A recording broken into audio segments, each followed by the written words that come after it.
Short seller. Just bet the farm that the market's gonna crash hard, and has he ever been wrong? Yeah, lots. He's human. He's wrong all the time. Bitcoin, crypto, morning tea. Hey.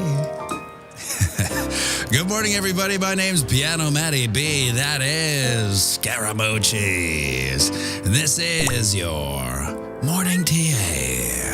A brief glimpse into the crypto markets, where the sun's shining, where the winds blow. Oh, the humble opinion of this piano Zamboni bringing the FOMO index has jumped to 53 from yesterday's 50. Bitcoin dominance is 48.8%. 24-hour volume is 26 billion. The overall market cap is 1.17 trillion. Give or take 100 million. Well, we can't say she didn't move. Well, we can, because by most metrics in a raging bull market, we wouldn't have noticed the move she did make. But hey, it's the summer slumber, so we'll take it. After a non-existing, mind-numbing weekend lull, Sunday night came, and with it saw its patented Sunday night dump, finding a bottom in a bounce at 29.1, then quickly got bulled up, finding a peak at 29.6. followed by an insta rejection back down to 29.2, and has whimpered up to a time of production 29.4. Now we are firmly planted in the middle of our channel of eternal monotony, but we've also carved out this cute little symmetrical triangle of neutrality, with exit zones up at 29.6, which is filming a Three's Company episode with the 200 moving average and the 38.2% fib level, and down at 29.3. So we're a lot closer to breaking down than breaking up at the moment. And I say if we break down, we could. Which one's we'll get candlestick. Ah, yes, the angelic voices of the children's choir of enchanted wicks beat me to the bearish pump, letting us know that a wick has been sacrificed to the gods of wickedness. Down at 29.1. Now over on the ding-dong, we seem to be getting some support from our good buddy, the 20 moving average, save for some rambunctious wicks. We've managed to stay above her for now, and it almost seems, if you squint your eyes hard enough, that is, that we're attempting to carve out a rounding bottom. Let's see if this time we can get up and out above resistance at 29.7 and close a candle above her. But and I say if we can't hold the 20 moving average, that which was wicked will get candlesticked. Ah, yes, the angelic voices of the children's choir of enchanted wicks once again beating me to the bearish pump, letting us know that a wick has also been sacrificed to the gods of wickedness, down at 28.5-ish. Shouldn't you be in school already, you pesky little brats? Quick look at the Wookiee, sees we're also following the good advice of the 20 moving average and staying above her. Now, being stuck in the middle of this ascending channel, our only levels to keep our papers on are the exit rows, conveniently positioned up at 32K and down at 28K, and everything else is, well, just chopping broccoli in a never-ending garden of summer monotony. But here's the good news. If you thought July and August were the most boring months you've ever experienced so far, well, September is historically the worst month ever, bar none. It just doesn't get more bearish than September, with 8 of the past 12 years clocking in an average loss of 5%.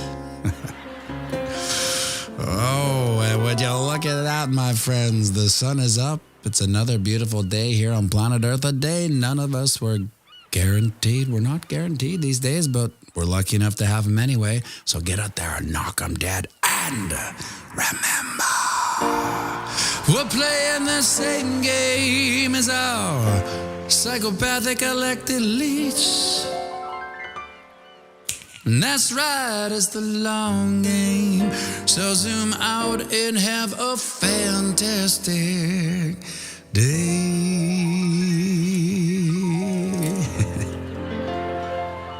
And we'll be going live right away, so grab yourself a cup of coffee and join me for a quick one. And sing it with me now. Around the banks of boom to spang, Bitcoin, crypto, morning tea. Hey, whoa, ching.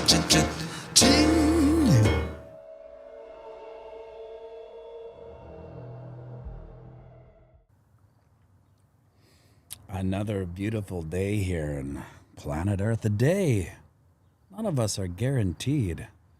We're not guaranteed these days, but we're lucky enough to have them anyways, aren't we? Good morning, Joe Suchik, Christopher Selden. Got the wrench there, Chris.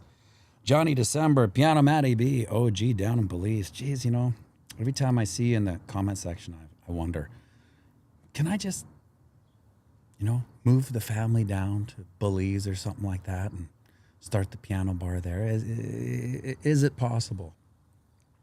Kelly McBride, Wake Up Waverly, New York. Squeaky McGee, C-Dubs, Jolly Peanut. For the love of Sneaky Pete, Vaporizer. I saw your comment. The studio got put back together. Well, they came in on that Thursday, and they took the walls down. They found out where the leak was, and they kind of gave the option of, do you want it in 13 days or do you want it, when it gets colder? And I'm like, hey, let's wait till it gets colder. And I went to put the walls back in the studio, and I just dumped everything back, and I was able to make a video the next day. David Sony Music, Troy N, Stephen Friend, Mark Stone, Blue Punk Rocker, Storm Chasing Video, pianomattyb, BOG, Chris Allery Music, Winnipegger, Neil Sparrow, Terry Crow, pianomattyb, BOG, Mike Loney, Camel Crotted, Bullish on Parade, Joe Blow 2, and Chris Forte. Good morning, yeah. Michael Burry. If I have to say what was my favorite film of the past, I don't know, since Goodfellas. Because I always measure Goodfellas up to any movie. Like, was it remotely as good as? No, it wasn't. So when someone brings up a movie, I always ask, was it remotely as good as Goodfellas? And they're like, no, it wasn't. Yeah, so it's not good. So I'm not going to see it. So The Big Short wasn't as good as Goodfellas, obviously, but it was in its own bracket, in its own genre. It's probably one of my favorite movies since Goodfellas. I like that director, Adam McKay. I'm looking forward to his movie about SBF. Because I think there's a lot of funny things he could, what's it, Caroline, the girlfriend, in the video with all the Bahamian dudes there. And then the Adderall and the sex parties and the big nerds and it's just, I can't wait for it. I hope that he does that in the next 5 years before he kind of moves on to something else. Joe Blow 2. I love The Big Short. I used to love Goodfellas. Now those kind of movies just make me sad. All that tragedy and pain. Yeah, I hear you, Joe Blow, too, because after I had my son, when I see all death in movies, it I think that's a human being. That's someone's son. Like I don't frivolously watch it and not care anymore. Like remember like the movies like Blade where it's just everyone's kind of dying all around you. It's so gaudy and horrible that just one means nothing and 100 means nothing, right? That's that saying. One is a tragedy and a million is a statistic. But now, being a dad and just seeing a baby and then seeing that they grow up, when I see people like the people in Goodfellas that live their whole life to get whacked by their best friend or something, it's so crazy. I think about that every day. All these decisions people make on a daily basis to one day accidentally, go out to the lake and drown in a boat or something. Well, Joe Blow, see, look where we're turning this Tuesday morning into a real dark Tuesday. JB said, you are a little hesitant on Bitcoin going to 28 versus recent past videos. No, I actually see 28.2 is this number. Usually I have that little girl's head come into the side. I don't like that number because it's come up so many times. I didn't bring it up today. I went down to, I think, 28.7.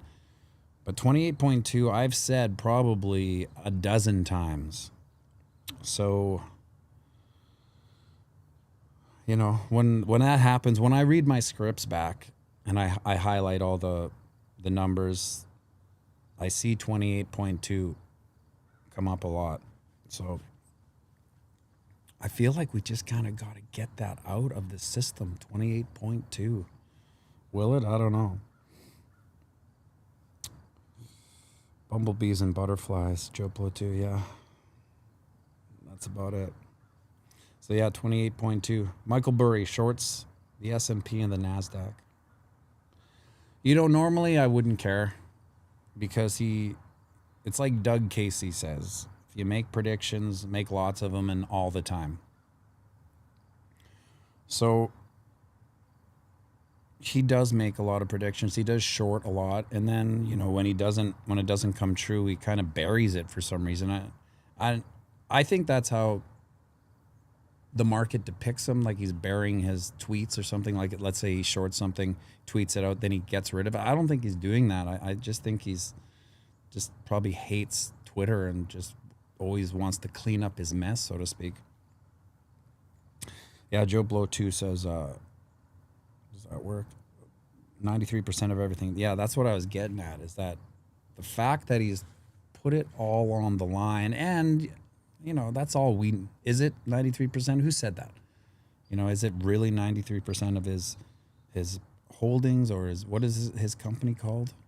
His company's holding, or his assets under management holding? I think he's probably more of a solo private duck now, but 93% of his holdings makes me think that he is passionate about his short. And it would make sense when you think about it, because if you've been listening to the infinite wisdom of the economic talking heads, when I say that, we've never been surrounded by so many smart people talking for free on the internet. I've said this before, but back in the currency trading days 15 years ago, there was nothing online. There was no YouTubers. There was no professional macroeconomists giving their peace of mind, their state of mind on a daily basis about where they think the market's going and what's happening. It was none of that. It was just vacant. All it was ads where they would say, do you want to learn how to trade, blah, blah, blah, and click. And that's all it was. It was all like kind of honey traps for funnels. But now you can go on and listen to everyone from Doug Casey to Jim Rickards. I like George Gammon. He's a smart guy. There's that chick. What's her name? She got the deep voice. What's her name again? She's George Gammon's partner or whatever. Anyway, these people are online every day with just an amazing amount of wisdom. What do they all say? It's that there's an incoming crash, the likes we haven't seen since 1929. And just like anything, you keep saying it, eventually there will be a crash. But I find starting to lean to the side where, are we even in a free market? Does it even follow the rules of a free market? Like, these economic distortions that happen, they play out, but I find they don't play out anymore. That's why everyone's saying that these historical, what some legacy analysts would call historical macro analysts, they've been saying that these distortions have to play out, and the yield curve is crying for a crash, and the inversion, this and that, and just seems to just keep going.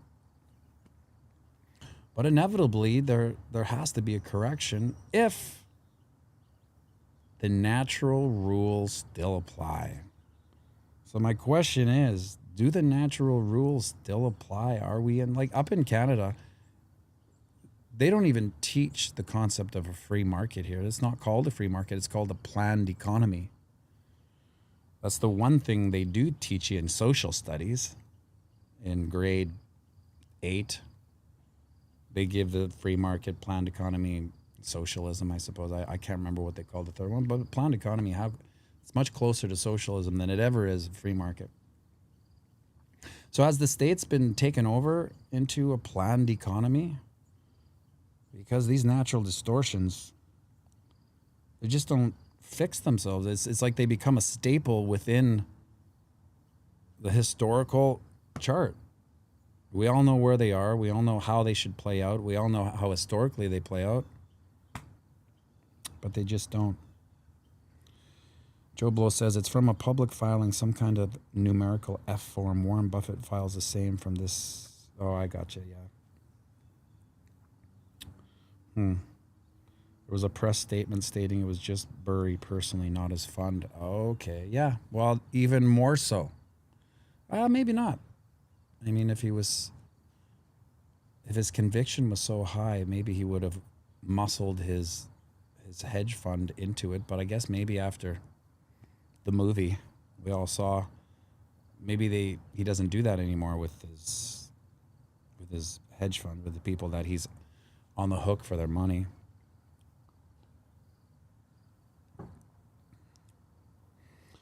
You're free to take advantage of what's presented to you, but it's not a free market. Yes. Unfortunately, I think that's the truth. And to me, that's a dark, dark statement of where we're heading, because I want to live in a free market. I believe in the free market, and I believe the free market fixes everything. It has its own natural way, its own natural remedy. Things get too expensive, well, people stop buying and the price goes down. But now that we have central planners basically manipulating the market and trying to control the levers. So I always try to explain the economy to people like a set of levers. One goes down, the other goes up, then they put that one down and another goes up, but it's just all these levers going up and down. But in a healthy economy, it almost starts to go like this, right?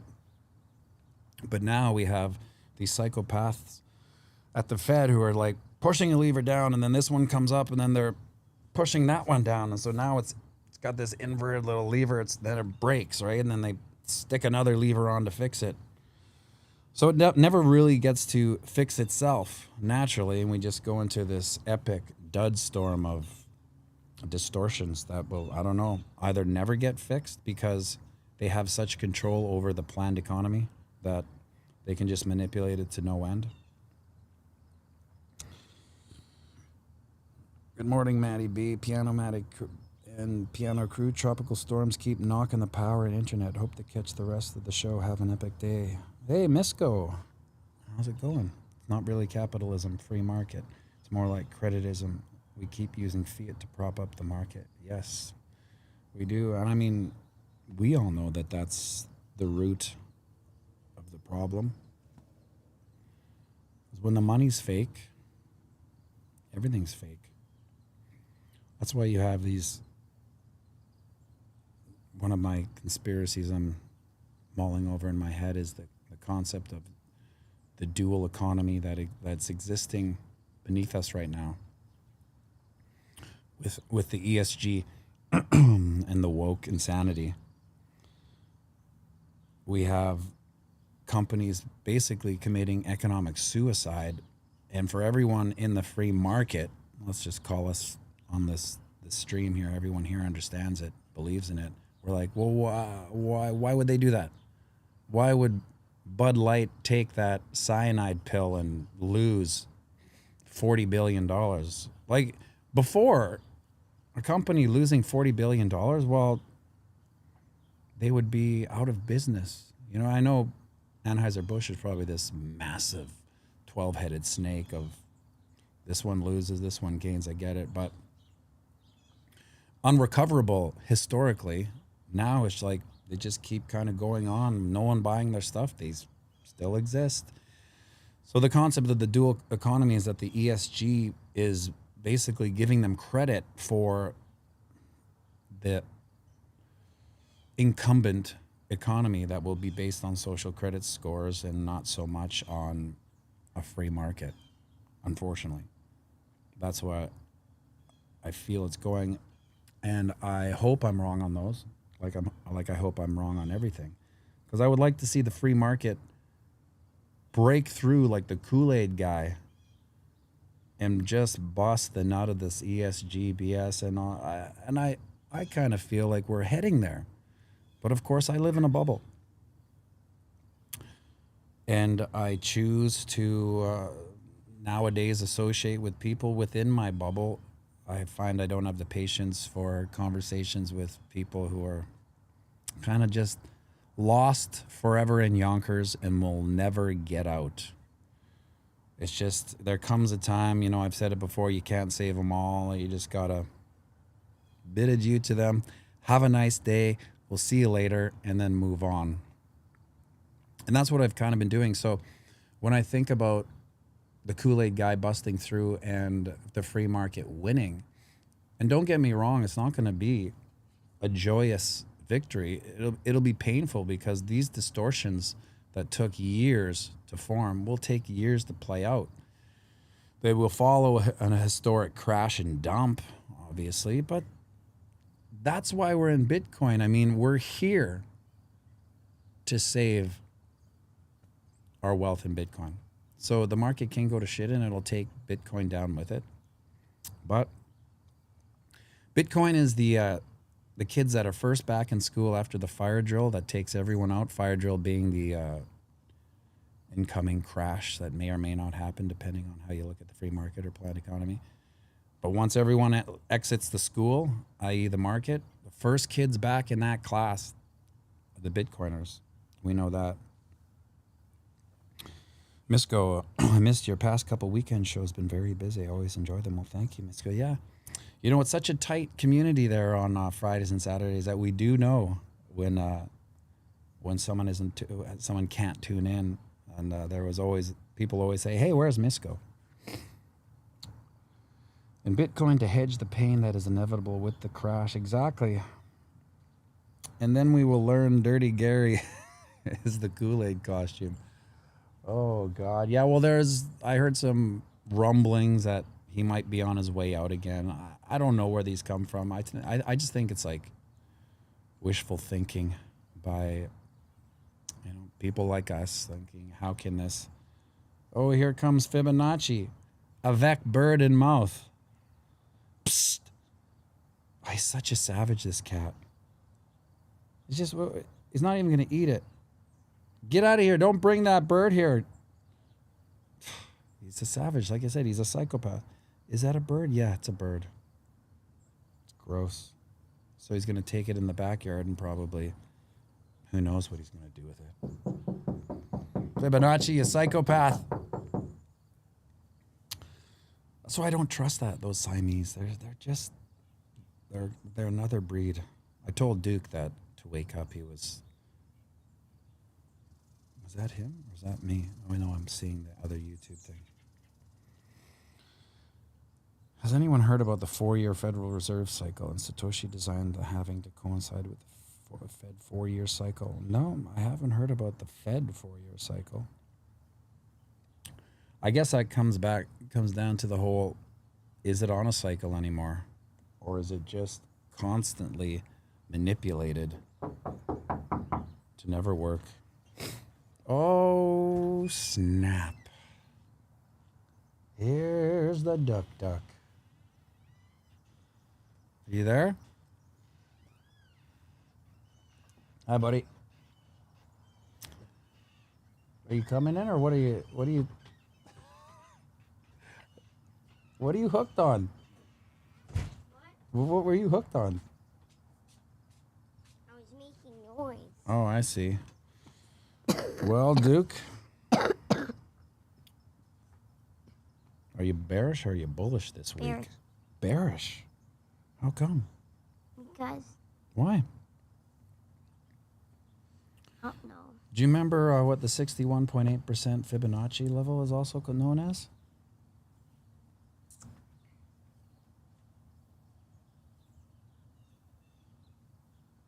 What are you doing, buddy? Do you remember what the 61.8% Fibonacci ratio is also known as? No. You don't? The goldenness of golden ratios. That's right. You knew it all along. I thought someone would beat you to it, but you got it, buddy. Okay, well, Duke's bearish on this week. I think it's because he thinks Nanny isn't in the... she is. Charlie says, morning, Duke and Maddie. Misco, good morning, Duke. Blue Punk Rocker, good morning, Duke. I want to say good morning to Blue Punk Rocker and Misco.